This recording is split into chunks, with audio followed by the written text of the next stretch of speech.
Our topic is Adolescents who stutter. By the end of these presentations, you will be able to identify the two main types of stuttering, understand the emotional effects of stuttering, recognize the signs and symptoms of stuttering, understand how electrocardiograph is used in stuttering therapy, and learn effective therapy techniques used for stuttering. So before we talk what stuttering is, we just want to say that people often think that stuttering occurs at the initial consonant position, when in fact it's the transition from the consonant to vowel when people stutter. According to ASHA, stuttering is characterized by disruption in speech sound production, aka disfluencies. Stuttering can impede communication when there are too many disfluencies. It occurs only during certain activities such as talking in front of large groups. Stuttering can have an impact on daily life activities, and it tends to run in families. Also, stuttering is not curable. However, SLPs can provide some techniques to improve the disfluency.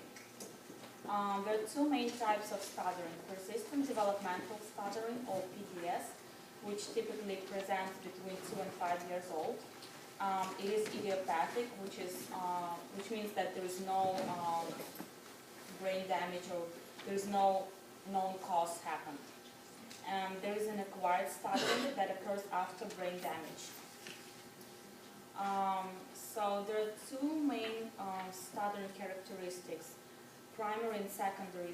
The primary includes repetitions. They are not disruptive to rate of communication. That means that it doesn't affect how fast or slow you speak. And they are similar to normal disfluencies. And there are secondary characteristics that includes prolongations and blocks. They are disruptive to rate of communication, and they interrupt the flow of speech, and they're associated with chronic stuttering. According to the National Stuttering Association, stuttered speech is typically characterized by an excessive amount of disfluency or by the speaker's attempts to avoid disfluencies. There are syllable repetitions, there are sound prolongations, and there are complete blockages of airflow, which means when words stop in the throat. Stuttering has an emotional and social impact. It is often a source of shame for the speaker, and people who stutter may avoid certain speaking situations. According to the studies, 8 out of 10 children who stutter have been bullied or teased. 40% of adults who stutter have been denied a job or promotion because of their disfluencies. And there are psychological effects that include symptoms of fear, shame, frustration, anxiety, and isolation. So also, fluent speakers also tend to stereotype. So there is an effect of stuttering on fluent speakers, not only on disfluent speakers. The fluent speakers tend to base their judgment upon their own disfluent experiences, meaning that if they will have a talk and they'll say, I can't get the word out, then they can also quickly recover from that, and they sometimes believe that people who stutter can do the same thing, but they can't. Fluent speakers may also be unaware of the emotional effects of stuttering, like Yulia mentioned, there's a ton of them, and also they may make inferences on their personality traits of the people who stutter, thinking that they may be introverted or antisocial just because they do not like to speak in certain speaking situations. So this is David, and he's 13 years old. This is our case. He's not happy. He stutters. It's affecting his academic performance and his social life.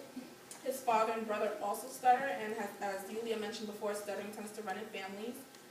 His characteristics happen to be initial sound, syllable repetitions like ka, ka, ka, car, or prolongations, or like sock in the initial consonant, silent blocks, and interjections, so and before you get to the word. He also moves his body and slouches during stuttering. He tends to avoid the use of W, SH, and S words whenever possible. He labeled his feelings with his speech as mixed, frustrated, mad, worried, panicky, depressed, and embarrassed, and he reported that these feelings are especially true when communicating with new people or in front of large groups. He has had speech therapy before, and in his previous treatment, he was told to hold on to the stutter, like make a fist, hold on to the stutter, and then release his fist and let it go. And he reported that it was effective for a little while, but the stuttering returned. So when the clinicians assessed David's stuttering, we used a stuttering severity instrument, the 4th edition, SSSI. There are some stuttering assessments out there. This is one of them. This is a computer-based program. It's norm reference. It measures the stuttering severity in both children and adults, so it's perfect for them. It examines the 4 areas of speech behavior, so the frequency, the duration, the physical I can't pronounce this word now, I'm going to stutter. Concomitants, which are behaviors that are used to get out of stuttering. For example, someone who stutters may try to change the word that they initially want to say into something that they wouldn't stutter on. And also the naturalness of speech. And the good thing about the stuttering severity instrument is that it can be used in diagnostic evaluation, and it can be used to track changes in severity when, during treatment over time.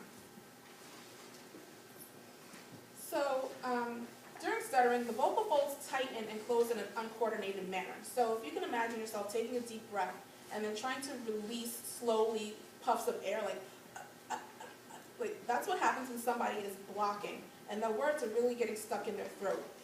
So you're forcing the vocal folds shut. So we decided that the electroglottograph will be the perfect instrument to help David in treatment. It's non-invasive and objective. It monitors the laryngeal vibrations and measures vibratory behavior of vocal folds during phonation. And with the electroglottograph, what happens is the device is secured around the person's neck with 2 probes. So the probes are situated on either side of the larynx, and it can actually measure the vocal folds production. So the good thing about it is that that person can use it as biofeedback in therapy, so they can actually see their productions. And also the clinician can use it to model fluent speech, and then they can use it on the client, and the client can see their disfluent speech and try to match it together. So this is an image of someone using the EEG, and as you can see, it's secured around his neck, and there's 2 probes, there's one on the other side, and he will speak into the microphone, and the computer will actually measure the vocal fold vibrations. So in the treatment of David, we decided to go with 2 types of treatment that's frequently used in stuttering therapy. The first one is easy onset, which is a slower and more relaxed voice onset. So it starts with the breathiness followed by the phoneme actually being said. And it actually helps to relax the oral mechanism and the information, because that person is going to be more relaxed and not as so anxious to try and get the words out. And then we use singing speech, which has a fluency enhancing effect, and it reduces the frequency of stuttering by over 90%.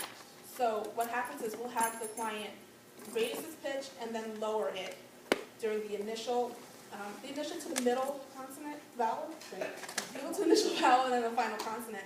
So that helps with those transitions to the vowel. It doesn't make it so hard to do. It kind of slowly eases that person into the next section of the word. And so also the rise and fall of intonation also contributes to singing's fluency enhancing effect. These are references. So we're just going to show you what we did with David.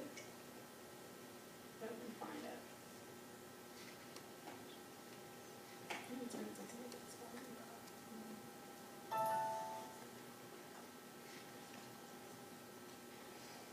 That's David.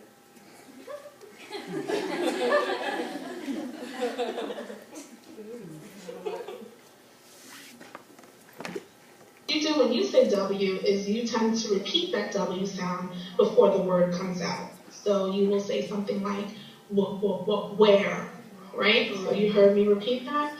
Do you remember the technique that we were working on last week? We were blowing the air and we said, what? Right, so demonstrate that for me. What? Right, but we were pretending that we were going to blow bubbles. So we said, and that's easy onset. What? And then the W came out after the air. So you try it. What? Very good. So now we're going to use that with some words. So before you say the W word, I want you to blow the air out and then put the W word at the end of it. So for example, where? Where? Good. What? What? Good. How about you try when? When? And why? Why? Very good, David. That was a great job. So you were able to say the W without going what, right? You said it kind of fluently. Very nice. So also we were working on our S sounds because what you also tend to do is to prolong that S sound, like sit and sat, right? So do you remember what we worked on last week when we were trying to shorten that S sound? Yes, we try to raise the pitch at the vowel level, and then we lowered the pitch at the consonant level. Demonstrate that for me. See. Very good. So what we're going to do is raise our pitch in the middle of the word at the vowel, and then we're going to let our pitch fall. So, for example, to say the word sat, we would sing it, as in sat. Or to say sit, we would also sing it. Sit. Sit. Very good. Try sad. Sad. Very good. Try sun. Sun. Good. And seal. Seal. That was really good, David. You didn't even prolong those S's. They were nice and short. So that was a great job. Thank you. Thank you, Mrs. Lewis. You're welcome. So that's, I think, the end of our presentation. Are there any